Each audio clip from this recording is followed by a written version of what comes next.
lorsque Femme Actuelle fait la proposition d'écrire le feuilleton de l'été, je réfléchis, je dis oui, parce que j'avais une idée en tête.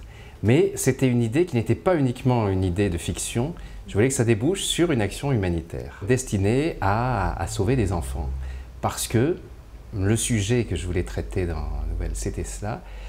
Mais après, je me suis dit, si Femme Actuelle est d'accord, on va raconter une histoire aux gens qui se termine bien, qui raconte comment voilà, la médecine aujourd'hui peut sauver une maladie qui était inconnue et qui tout à coup, par un traitement révolutionnaire, peut être diagnostiquée, traitée, guérie. Et on va dire, après la fin de cette nouvelle, eh bien, ça n'est pas que de la fiction.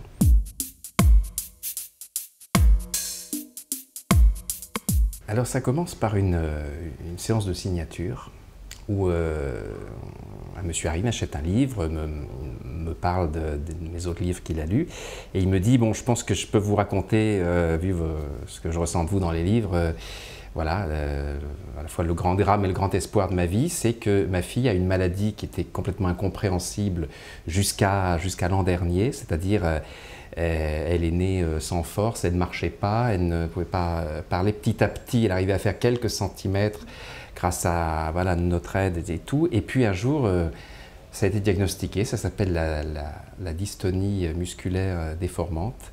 Et il y a un traitement qui existe. Et tout à coup, des enfants qui ne peuvent pas marcher, qui ne peuvent pas parler, ben ils marchent et ils parlent. Ils arrivent à l'hôpital de Montpellier en fauteuil roulant et ils repartent après en poussant leur fauteuil roulant. La prise en charge aujourd'hui pour les patients français existe, mais les enfants du monde entier viennent pour se faire opérer par le professeur Koub à Montpellier. Et là, eh bien, ce sont les associations, les gens qui donnent, des initiatives comme la nôtre qui permettent aussi cela.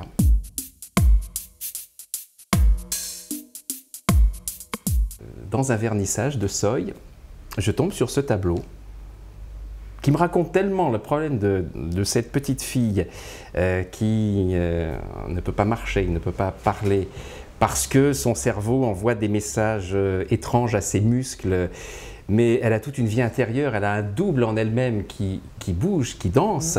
Et je suis bouleversé en voyant à la Galerie Visconti ce tableau de Seuil, et je lui dis, voilà, la nouvelle que je commençais à écrire, enfin ce feuilleton, est-ce qu'on pourrait reproduire les toiles avec et puis éventuellement faire ensuite une vente aux enchères de toiles destinée à aider les associations et l'hôpital de Montpellier pour financer ces opérations qui sont très chères. C'est au départ une série de toiles qui s'appelle Facettes et qui a volontairement très coloré et en mouvement pour présenter l'image que nous offrons au monde extérieur et l'enfant qui est en nous et qui peut qui est plein de vérité et qui raconte parfois une autre histoire.